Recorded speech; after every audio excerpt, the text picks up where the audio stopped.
আপনারা আমাদের বিষয়ের কথা শুনলেন। তো আমি আমার বিষয়ের মধ্যে যাই। আহ, ঢাকার কেন আসলে মুক্ত চিন্তার চর্চা জিনিসটা প্রয়োজন কেন হলো? আমরা যদি এই বিষয়টাকে প্রথমে একটু লক্ষ্য রাখি, সেটা হচ্ছে আহ, যে সময় এই সংগঠনটি শুরু হয়, আহ, এই উপমহাদেশের জন্য একটা বড় ঘটনা হচ্ছে ঢাকা বিশ্ববিদ্যালয় প্রতিষ্ঠা হওয়া। তারপরে বড় ঘটনা হচ্ছে দেশভাগ এবং ভাষা আন্দোলন এবং আমাদের শিক্ষা আন্দোলন 65 এবং 69-এর গণ অভ্যুত্থান এবং 71-এর মহান মুক্তিযুদ্ধ, স্বাধীনতা স্বাধিকার এবং 90-এর গণ অভ্যুত্থান এবং আজকের গণ অভ্যুত্থান। আপনাদের প্রতি আমার বিনীত প্রার্থনা, যেহেতু আমাদের সময়টা খুব কম, তাই দয়া করে আপনারা যদি মোবাইল ফোনটি সাইলেন্ট করেন, জরুরি হলে বাইরে কথা বললেন, তাহলে কিছুটা আমরা স্বস্তি পাই। আমি এই প্রবন্ধটি লিখেছি 3734 ওয়ার্ডে। ফলে আমি প্রবন্ধের আমার যে শিরোনাম ঢাকার মুক্তবুদ্ধি চর্চার প্রথম কেন্দ্র এবং তার প্রাসঙ্গিকতা, আমি সেখানে থাকবো। আমি পুরো কথাটি আমি আমার স্মৃতি থেকেই বলবো। গত 100 বছরের ইতিহাসে, বিশেষ করে 1905 এবং 2005, এই 100 বছরের ইতিহাসে এই অঞ্চলের জন্য অত্যন্ত বড় ঘটনা হচ্ছে ঢাকা বিশ্ববিদ্যালয়ের প্রতিষ্ঠা এবং আমাদের দেশভাগ এবং 52-র ভাষা আন্দোলন। যদি ঢাকা বিশ্ববিদ্যালয় প্রতিষ্ঠা না হতো, তাহলে ঢাকা কেন্দ্রিক মুক্ত চিন্তার চর্চার জায়গাটি কেমন হতো সেটি প্রশ্ন থেকে যায়। ঢাকা বিশ্ববিদ্যালয় হয়েছে বলে, ঢাকা কলেজ ছিল বলে আমরা কিছুটা এই অঞ্চলকে আলাদা করার চিন্তা করতে পেরেছি। কারণ প্রথম বিশ্বযুদ্ধের পরে অন্যান্য জায়গায় মুক্ত চিন্তার পাটাতন নির্মাণ হতে থাকলেও আনডিভাইডেড বেঙ্গল, যেটা ভারত উপমহাদেশ বলছেন, সেখানে এই ধরনের বীজ বপন একেবারেই হয়নি। যারা করেছেন তারা ব্যক্তিকেন্দ্রিক চর্চা করেছেন, সেটা রবীন্দ্রনাথ ঠাকুর পরিবার থেকে শুরু করে আমাদের আরো যারা এই গৃহে ছিল, এই অঞ্চলে ছিল, তারা কিন্তু সেটা প্রাতিষ্ঠানিকভাবে, সাংগঠনিকভাবে দৃঢ়জীব এই মুক্তবুদ্ধির চর্চার জায়গা থেকে, ধর্মের বেড়াজাল থেকে বেরিয়ে নতুন একটি উন্মেষ ঘটানোর চেষ্টা করেছেন। তার কেন প্রয়োজন ছিল? প্রয়োজন ছিল এই অর্থে যে গতানুগতিক ভাবে মানুষ যখন ধর্ম চর্চা করে জীবনযাপন করতে চায়, সেখানের মধ্যে থেকে ধর্ম যেমন এক ধরনের গতানুগতিক থাকে, তেমনি ভাবে সময়ের প্রয়োজনে মানুষকে আপডেট থাকতে হয়, সময়ের প্রয়োজনে নানান কিছু সংস্কার এবং সংযোজন হতে হয়। ধর্মের ওই জায়গা থেকে যারা মৌলবী, যারা ইসলামের কাজকর্ম করেন কিংবা হিন্দুদের যে যে ধর্মের আছেন সেই দীক্ষায় দীক্ষিত করেন, তাদের এক ধরনের রূপরেখা স্ক্রিপ্টে তারা চলে। কিন্তু যারা আমরা এই এই শিক্ষাগোষ্ঠীর সাথে হয়তো ইউরোপীয় রেনেসাঁর আমরা মিল পাবো অথবা মিলাবো বটে, কিন্তু সেই জায়গাটুকু বোঝার জন্য আমরা যদি তাদেরকে দেখি যে তারা ধর্মের জায়গাটাকে নিন্দা করছেন না, ধর্ম নিয়ে কটূক্তি করছেন না, তারা ধর্মটাকে ধর্মের জায়গায় রেখে, ধর্মগ্রন্থকে ধর্মের সম্মানের জায়গায় রেখে তারা জীবনযাপনে এক ধরনের সাম্য, স্বাধিকার, মুক্তবুদ্ধি, প্রীতি এবং সম্প্রীতির বন্ধন ঘটাতে চেয়েছেন। ফলে দৃঢ়জীব ছাড়াও আমরা যদি সেখানে কল্লোল গোষ্ঠী ছাড়াও আমাদের এখানকার শিক্ষা গোষ্ঠী ছাড়াও এই জায়গাটাকে আমরা দেখি, তারা কিন্তু কোনোদিন আমার কোরআনকে নিয়ে আবুল ফজল বলেন, আবুল হোসেন বলেন, মোতাহের বলেন, বাবা শহীদুল্লাহ বলেন, তারা ধর্মকে কোনোভাবে ছোট অর্থে যেটা বোঝায়, আমাদেরকে একজন আরেকজন যখন বলে যে ধর্ম নিয়ে কটূক্তি করেছে, ধর্মকে ছোট করেছে, কোনো ধর্ম কোনোভাবেই কোনো ছোট বিষয় না যে আবার আপনার মতো ঠুনকো একজন লোক কটাক্ষ করলো আর ধর্ম ভেঙে পড়লো, এমন কিছু নয়। তারা চেয়েছেন, যেমন সেই সময় যখন তারা 26 সালে শুরু করেন, সে সময় যারা মৌলবী কিংবা ধর্মের সিলসিলা রক্ষা করা লোক, তারা বলছেন 1300 বছর আগে তো ধর্মের সবকিছু আছে, এখন আমাদের ধর্ম নিয়ে কি কথা বলার দরকার, নামাজ পড়বো, রোজা রাখবো, খাবো, এই ধরনের আলাপ হচ্ছে বাজারে চালু। তখন আব্দুল ওদুদ, বিশেষ করে এটা চাইল্ড ব্রেন চাইল্ড, এই বীজ বপনটাই কিন্তু আবুল হোসেন। আবুল হোসেন যখন কলকাতা বিশ্ববিদ্যালয় সহ কলকাতার আঙিনে ঘুরছেন, তখন চিন্তা করছেন যে আমরা কোথায় আছি আর তারা কোথায় আছে। আমাদের এখানে মুসলমানদের মধ্যে একটা আত্ম অভিমান ছিল, না আমরা ইংরেজি শিখবো না, না আমরা বাংলা শিখবো না, আমাদের জাত যাবে, এই ধরনের একটা অচ্ছুত ভাবনা তিনি লক্ষ্য করেছেন। এটা আমরা বেশিরভাগই পাবো আবুল মনসুর আহমদের আত্মকথার বইয়ের মধ্যে, আশরাফ এবং আত্রাফের ব্যবহারের মধ্য থেকে। ফলে এই পাটাতনে যখন দেখা যাচ্ছে মানুষ মানুষকে সম্মান জানানোর ক্ষেত্রে প্রতিটা ধর্মের লোক এক ধরনের চেইন অফ কমান্ড মেনটেন করে, স্ক্রিপ্ট মেনটেন করে, তখন ধীরজিয়ে চিন্তা করলেন এর বেড়াজাল থেকে যদি মুক্ত না হওয়া যায়, ধর্মের জায়গাটা ধর্মে রেখে, গৃহে রেখে সমাজের জন্য যদি একটা সাম্য প্রতিষ্ঠা না করা যায়, তাহলে আমরা ওয়ার্ল্ড ক্লাসের সঙ্গে কানেক্টিভিটি ঘটাতে পারবো না, আমরা ব্রিজিং ঘটাতে পারবো না। ফলে এই যে ব্রিজিং ঘটানো, এই যে চিন্তার সেতু বন্ধন তৈরি করা, এই জিনিসটা যখন করলো, অদূত তখন সঙ্গে কথা বললেন, আবুল হোসেন কথা বললেন, এখানে আমরা আনোয়ারুল কাদির, মোতাহার, এই ধরনের ব্যক্তিদেরকে যখন তারা কানেক্ট করার চেষ্টা করলেন, তারা চিন্তা করলেন যে না, এই বিষয়ে আসলে আমাদেরও কাজ করার আছে। অনেকের প্রশ্ন হতে পারে শিখায় কি তাদের প্রথম প্রকাশনা? না, এর আগে তাদের পত্রিকা ছিল, এর আগেও তাদের লেখালেখি ছিল, এগুলো ছিল বিচ্ছিন্নভাবে একাই। তার মানে তারা যে শিক্ষাগোষ্ঠী 26 সালে করলো, 19 কিংবা 17 জানুয়ারি, তার আগেও তাদের হাত মক্স করেছে, কিছুটা তারা কাজ করেছে, টুকটাক লিখেছে, কবিতা লিখেছে, অন্যের কবিতা অনুকরণ করেছে, আমরা যেভাবে প্রাথমিক জীবন শুরু করি এই কাজ তারা করেছিল। ফলে এই যে চিন্তা, ধর্মেরকে ধর্মের জায়গায়, শ্রদ্ধাবোধের জায়গায় দেখা, সমাজকে সম্প্রীতির চোখে দেখা, এটা আমাদের একটু আলাদা করতে হবে। যেমন ধরুন আমাদের এখানে নাস্তিক, আস্তিক এবং নৈতিকতা এই জিনিসগুলোকে গুলিয়ে ফেলে। একজন মানুষ ধর্মে মানে গতানুগতিক জায়গায় যে ধর্মের অবিশ্বাস করতে পারে, তার মানে তিনি নৈতিকভাবে দেশকে, সমাজকে, ধর্মকে বাদ দিতে বলে না। যেমন 1982 সালে বিশ্ব ধর্ম সংস্থা নামে ভারতে একটি সংস্থা, তারা জরিপ করেছিল কারাগারে যতজন থাকে ততজনের সাথে কথা বলেছিল যে তোমরা যে কারাগারে থাকো, তোমরা কিসের কারণে কারাগারে আছো? তোমরা কি ধর্ম মানো না, নাকি নৈতিকভাবে তোমাদের অবক্ষয় ঘটেছে বলে? তখন সবাই বলে আমরা ধর্ম মানি, ঈশ্বর মানি, মুসলমান হলে আল্লাহ মানি, খোদা মানি। তাহলে তোমরা কারাগারে কেন? বলে আমরা চুরি করেছিলাম, ডাকাতি করেছিলাম, হত্যাকাণ্ডের আসামি ছিলাম, আমি সন্দেহভাজন ছিলাম, আমি অর্থের লুটপাটের সাথে যুক্ত ছিলাম। এই ধরনের 19টা ক্যাটাগরিতে দেখা যাচ্ছে ধর্ম অবমাননা, ধর্মকে কটূক্তি, ধর্মকে ছোট করা, বড় করা, এই বিষয়ে 1% লোক কারাগারে নেই। 99% হচ্ছে সমাজের যে ভিত্তিভূমি, সম্প্রীতির বন্ধনে থেকে আবদ্ধ না হয়ে বিশৃঙ্খলা হওয়ার কারণে তার কারাগারে গেছে। তার মানে ধর্ম দিয়ে সমাজ শৃঙ্খলা রাখা যায় না, তাকে এর বাহিরে একটা ব্রিজ লাগে, এর বাহিরে একটা সেতু বন্ধন লাগে। সাবলটান নিয়ে কাজ করা দীপেশ চক্রবর্তীকে 2019 সালে আমি প্রশ্ন করেছিলাম যে আপনি তো এখন ইউরোপে থাকেন, আচ্ছা আমরা তো জানি সবচেয়ে বৃহত্তর মানে গণতান্ত্রিক দেশ ভারত, ওখানে তো সংখ্যালঘু মুসলিম, আমার এখানে সংখ্যালঘু হিন্দু, আপনি ওখানে কেমন করে আছেন? তখন বলে যে না ভাই, আসলে বিষয়টা এমন না।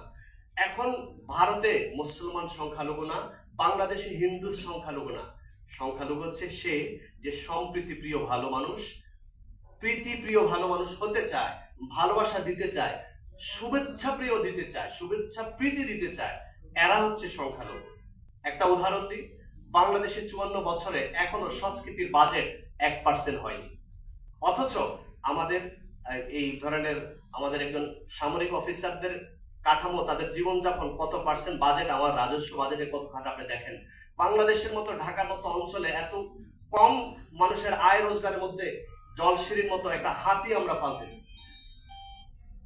আপা একটু দয়া করেন, আমাদের এই যে মানে আপনার বিষয়টা যে একটা দেশ, গরিব দেশ, যেখানে আমরা ন্যায্য মূল্যের 180 টাকাতে তেল কিনতে পারি না, সেখানে তারা তেল নেয় 90 টাকা এবং বিনামূল্যে। ফলে এই যে গরিব দেশে হাতিপালা, এই যে বৈষম্য, এই বৈষম্য কিন্তু নিয়ে কথা বলেছিলেন শিক্ষাগোষ্ঠীর বুদ্ধির মুক্তির আন্দোলনের ওই লোকরা। তো আমি যেটা বলছিলাম, ফলে ধর্ম দিয়ে যদি শৃঙ্খলা রক্ষা হতো, তাহলে সবচেয়ে বেশি শৃঙ্খলিত হতো সৌদি আরব, ইরান, আফগান, টার্কিশরা। আমরা তো দেখি যে সৌদি আরবে খাশোগির একজন সাংবাদিককে মেরে টুকরো করে ব্রাশ দিয়ে ড্রেনে ভাসিয়ে দেওয়া হয়েছে, তাই তো হয়নি। ধর্ম যদি শৃঙ্খলা রক্ষা হতো, তাহলে 1970 সালের ভয়াবহ জলোচ্ছ্বাসে লক্ষ লক্ষ মানুষ মারা গেছে, এদেশের মানুষের জন্য পাকিস্তান সরকার হৃদয় কেঁদে ওঠেনি। ধর্ম যদি রক্ষা হতো, তাহলে আমার ভাষা বাংলা না, উর্দু, পার্সি, হিন্দি হবে, এই জন্য আমাকে নিপীড়ন করা যেত না। করেছে তো বটে। তার মানে ধর্ম দিয়ে রাষ্ট্র চালানো যায় না। আবুল মনসুর আহমদ একটি উক্তি করেছেন 1964 সালের 26শে মার্চ। তিনি বলছেন ধর্ম এবং প্রেম, এই বিষয়ে যার যত গলা উঁচু সে কামে তত নিচু। আপনি দেখবেন যে লোকটা ভালো প্রেম করতে পারে সে কোনোদিন আওয়াজ করে না। যে লোকটা ভালো দিনদার, ধ্যানী জ্ঞানী লোক সে কখনো আওয়াজ করে না, নীরবে ধর্মের সাধনা করে যাচ্ছে। রাজা আম্বেদকর থেকে শুরু করে প্রত্যেকে দেখেন দিনের পর দিন তারা দিন প্রচার করে গেছেন। শাহজালাল থেকে আদৌ আমাদের নাম জানা অন্য খ্যাতিমানরা। ফলে ধর্মের বিষয়ে যার যত গলা উঁচু দেখবেন যে ধর্ম বিষয়ে ততই সে নিচু এবং হীনমন। প্রেমের বিষয়ে যার গলা যত উঁচু দেখবেন সে কোনো প্রেম করতে পারে না। এটা আবুল মুসলিম 64 সালে বলছেন। আবুল মুসলিম 1969 সালে একটা অসাধারণ কথা বলেছেন। তিনি বলছেন, ধর্ম দিয়া যদি রাষ্ট্র চালানো যাইতো তাহলে পাকিস্তান 47-এর পরে সবচেয়ে ভালো রাষ্ট্র চালাতে পারতো, অথচ তাদের সাংবিধানিক কাঠামোতে কোনোদিনও কোনো সরকার 2 বছরের বেশি টিকিয়ে রাখতে পারে নাই এবং তারা সাংবিধানিক কাঠামোতে কোনো সংবিধানও তৈরি করতে পারে নাই।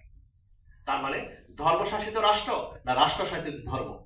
ঠিক ওই জায়গা থেকে আবুল মনসুর আহমদরা, আবুল ফজলরা, মোতাহেররা যখন এই সমাজ নিয়ে তারা চিন্তা করতে লাগলেন, সে সময় আমরা দেখেছি কোন বাড়ির চক্ষুশূল হয়েছে যারা ক্ষমতা কাঠামো এই সমাজকে চালাতে চায়। তারা চায়, আপনারা জানেন যে ব্রিটিশের সময় 1905-এ বলছে ভাগ করো, স্বাধীন করো, কিন্তু আমরা পরবর্তীতে শাসকের জায়গায় বর্গা যারা আমাদের মুসলমান সেও বলছে বোকা থাকো, শাসন করতে সুবিধা। কারণ ঘরের বউ যদি আপনার থেকে একটু চালাক ঠিকঠাক হয়ে যায় তাকে তো আপনি মেনটেন করতে পারবেন না, ফলে তাকে যতটা পুতুলের মতো করে রাখা যায় সেই পুতুলের মতো করে আমাদেরকে রাখার চেষ্টা করা হয়েছিল। 1, 2 হচ্ছে আমাদের মধ্যে একটা খেয়ে না খেয়ে একটা আত্ম অভিমান অহং আছে। আমি মুসলমান, আমার 1000 বছরের সংস্কৃতি। এই অহমিকা, এই অহংকার তাকে ধীরে ধীরে পতনের দিকে নিয়েছে। আপনারা জানেন যে স্যার সৈয়দ আহমেদ যখন এসেছিলেন বলছে, না তোমরা তো এই ভাষা যদি না শিখো, তোমরা যদি এই কাজ না করো, তোমরা ধীরে ধীরে পশ্চাৎগামী হয়ে যাবে। বলে আপনি এই কথা কিভাবে বলেন? আপনার তো বউ 2টা। কি উম্মাদের মতো কথা। একজন লোক আপনাকে যখন বুঝাতে আসছে তখন তার ঘরে কে আছে না আছে এটা নিয়ে তাকে কটাক্ষ করা হলো। ফলে ধীরে ধীরে আমাদের সমাজ যখন এক ধরনের মরিচিকা পড়েছিল, বুদ্ধির মুক্তি আন্দোলনের আমাদেরকে দেখিয়েছে নতুন এক দিগন্ত। এই দিগন্ত আমাদেরকে দেখিয়েছে আমি যে মানুষ, এর বাহিরেও এই সমাজে করণীয় আছে। প্রতিটি সমাজ 2 ধারায় প্রবাহিত। 1, সমাজে ব্যক্তি তার সমৃদ্ধি ঘটায়, আনন্দ করে, সংসার যাপনে গরু কিংবা অন্যান্য পশু পাখির মতো তার সন্তান উৎপাদন করে তিনি মারা যান। আপনারা জানেন যে দ্বিতীয় আরেকজন সমাজ আছে যারা দিনের পর দিন আমাদের বাতির মতো, আমাদের মোম এর মতো নিজে জ্বলে সমাজটাকে আলোকিত করেন। আজকের এই যে বাংলা একাডেমি, এই বর্ধমান হাউস 1954 সালে যুক্তফ্রন্ট সরকারের 21 দফার একটি যদি প্রস্তাব উত্থাপিত না হয়ে এতটুকু উচ্চাঙ্গে না যেত তাহলে আমরা একাডেমি পেতাম না। আজকের যে বাংলা ভাষা রাষ্ট্রভাষার জন্য কর্ণকোহরে বারবার কথা বলা হচ্ছিল, সেই ধীরেন্দ্রনাথ দত্ত যদি সেদিন উচ্চকণ্ঠে না কথা বলা হতো তাকে কিন্তু আমরা পেতাম না। আপনাদেরকে জানিয়ে রাখি 1971 সালে ধীরেন্দ্রনাথ দত্তকে পাকিস্তানিরা মল মূত্র খাইয়ে তাকে দিনের পর দিন অত্যন্ত নিপীড়ন করেছিল। যে বিমর্ষ নিপীড়ন করেছে একমাত্র যে তুমি শাসকের মুখে কথা বলো। তখনই সেই গান রচিত হয়, মাগো ওরা আমার মুখের ভাষা কায়রা নিতে চায়। ফলে আমি আলাপটা আমার ওই জায়গার মধ্যে নিয়ে আসছি।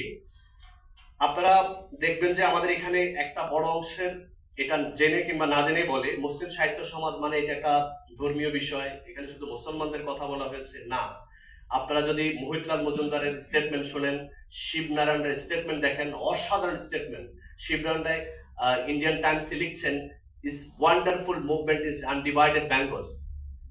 এবং এই মুসলিম সাহিত্য সমাজ কোনো মুসলমানদের জন্য সমাজের চিন্তা করেনি, তারা করেছে পিছিয়ে পড়া সমাজের জন্য।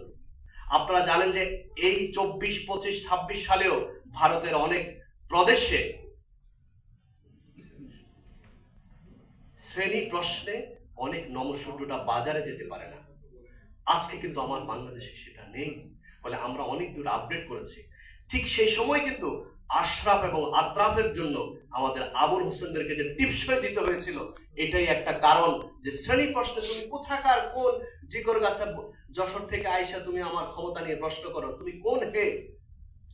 তার যে ক্ষমতার কাঠামো প্রশ্ন করা শুরু করে দিচ্ছে। আজকে দেখেন বিশ্ববিদ্যালয়ে কোনো প্রশ্ন করলে তার অবস্থা কি দাঁড়ায়। আজকে আমি যে কাঠামোতে দাঁড়িয়ে আছি, এই কাঠামোতে প্রতি বছর এজিএম হয়, আমরা যখন প্রশ্ন করি সে প্রশ্ন উত্তর পরের এজিএমে পাওয়া যায় না। ফলে প্রশ্নহীন সমাজ, প্রশংসার সমাজ আমাদেরকে নিয়ে যাচ্ছে এক উন্নাসিকতায়। তখনই ঢাকায় মুক্তবুদ্ধি চর্চার কেন্দ্রের প্রয়োজনীয়তা দেখা দেয়। আর যখন দেখা দেয় তখন শাসকের গায়ে জ্বালা ধরে।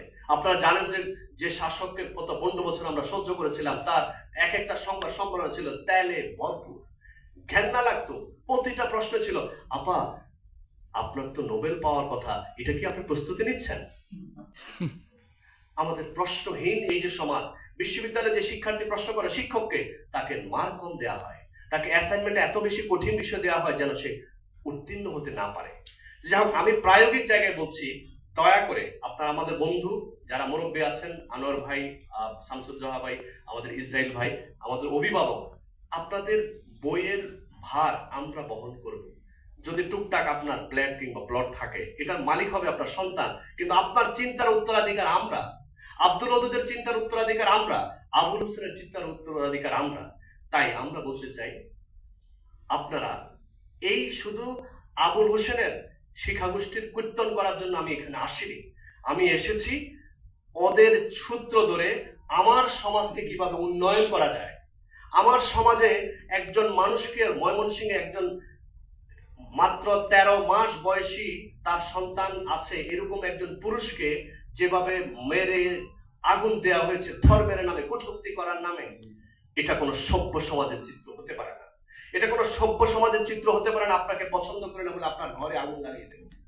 ফলে শিক্ষাগোষ্ঠীর বুদ্ধির মুক্তি যদি আমাদের ঘটতো, তাহলে আমরা এই ধরনের অগ্নি সংযোগ করি না, মানুষ হত্যা করে না। আমি শেষ করেছি 2 মিনিট বলে। আপনি এভাবে থাকলে মালাকুল মৌতের মতো দাঁড়ানোর ভয় লাগে। না না, সবাই তো সুযোগ দিচ্ছি। তো আপনারা দেখেন, আমি আগে বলছি, আমি আমার কথা বলবো, তারপর আনোয়ারুল কাদের উক্তিটা দেখেন। আনোয়ারুল কাদের বলছে, বুদ্ধির মুক্তি না হলে ধর্ম শিক্ষা হতে পারে না। ধর্মের আদেশ ও নিষেধ পালন করার জন্য বুদ্ধির মুক্তি দরকার।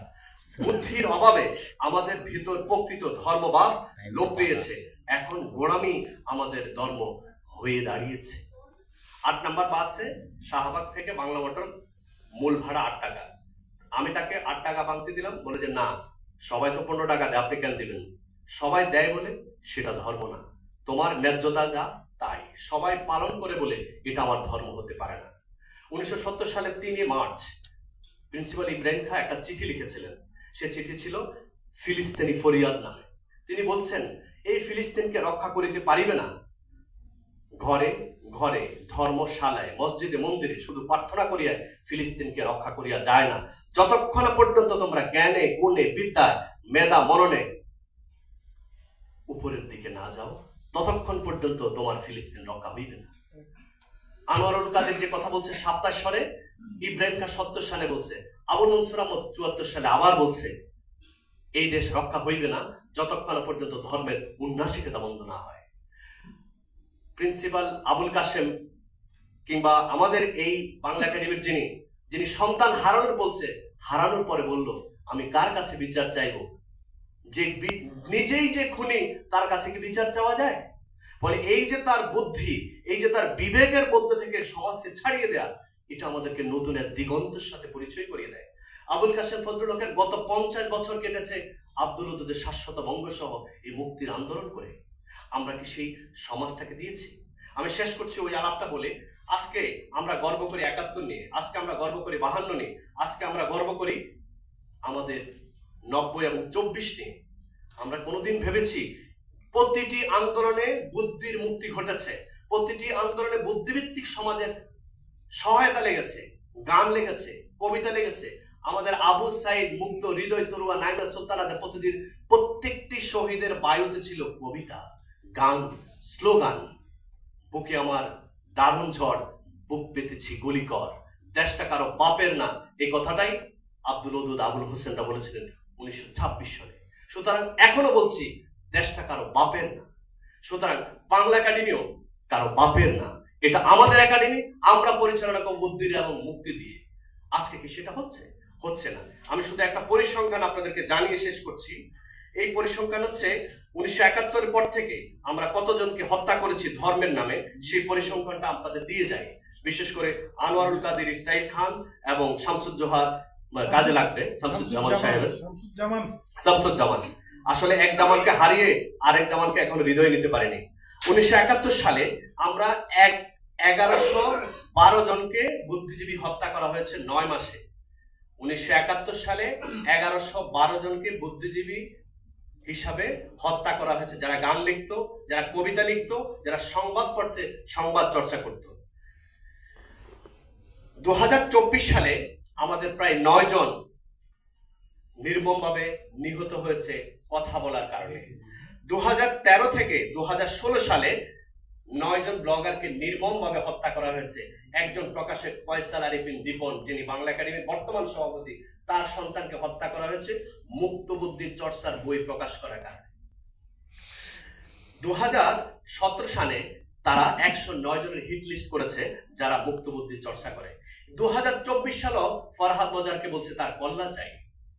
সাইফুল ভাই চলে আসেন, আপনার জন্য আমরা অপেক্ষা করছিলাম। 2024 সালেও সামিনা লুৎফাকে ঢাকা বিশ্ববিদ্যালয়কে বহিষ্কারের কথা বলা হয়েছে। 2025 সালেও আল মামুন রাজশাহী বিশ্ববিদ্যালয়ের পর্দা প্রশ্ন করার কারণে তাকে বহিষ্কার করার কথা প্রশ্ন উঠেছে। পর্দা মানে বাতিল না, পর্দা মানে প্রশ্ন তুলেছে, তুমি তার কাউন্টার প্রশ্ন করো, এই ছিল কথা। ফলে বুদ্ধির যে মুক্তি ঘটেনি বিশ্ববিদ্যালয় কলেজে চট্টগ্রামে, ফলে 10 জন ফেল করার পরে নাম্বার কম পেলে 11 জনকে দিয়ে প্রফেসর সন্তান চাকরি পেয়ে যায়। বুদ্ধির যদি মুক্তি ঘটতো এরকম অপদার্থ শিক্ষক হতে পারে না। আসসালামু আলাইকুম।